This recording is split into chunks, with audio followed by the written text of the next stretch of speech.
Milton Johnson. An Illinois native, born in 1951, Johnson was convicted at age 19 of raping a Joliet woman, torturing his victim with a cigarette lighter in the process. The charge carried a sentence of 25 to 35 years in prison, with a consecutive term of 5 to 10 years added on. Even with good time, Johnson should have been confined until April 1986, but authorities saw fit to release him more than 3 years prematurely, on March 10, 1983. Their generosity would cost at least 10 more lives. For 2 long months, between June 25th and August 25th, 1983, Joliet and surrounding communities were terrorized by a series of random weekend murders marked by savage violence. Law enforcement officers were mobilized to sweep Will County in a search for suspects, but the killer managed to elude them, slaughtering his victims with impunity while residents stocked up on guns and ammunition in their own defense. The crime spree started with the death of 2 Will County sisters on Saturday, June 25th. A week later, on July 2nd, Kenneth and Terry Johnson were shot to death without apparent motives. The woman's body discarded in southwestern Cook County.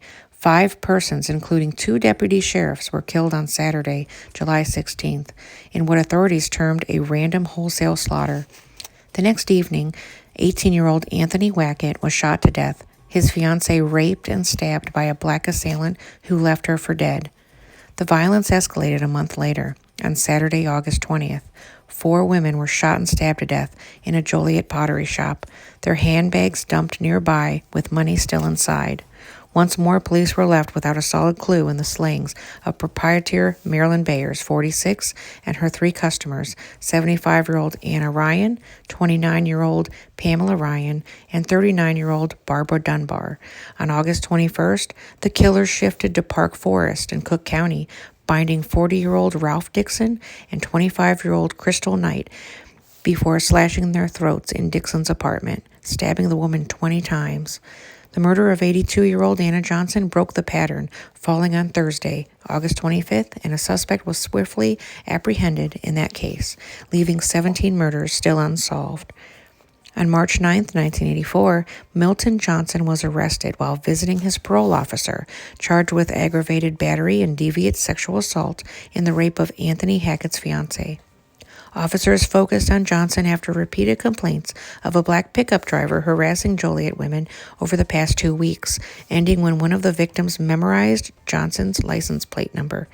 Evidence collected at various murder scenes, including fibers, fingerprints, and a sales receipt bearing the name of Johnson's stepfather, linked Johnson to 10 of the Will County murders, including Hackett's, the Pottery Shop Massacre, and the carnage of July 16th. The receipt had been found beneath one of the murdered officers. In addition to those cases, police saw a strong possibility of Milton's participation in the July 2nd murders of Kenneth and Terry Johnson. Granted a change of venue on grounds of pretrial publicity, the defendant waived his right to trial by jury in the Hackett case. Convicted of all counts in September 1984, he was sentenced to death. 4 months later, on January 23, 1986, Johnson was convicted of quadruple murder in the Ceramic Shop Massacre, a second death sentence pronounced 5 days later. Prosecution in 5 other slayings was indefinitely deferred.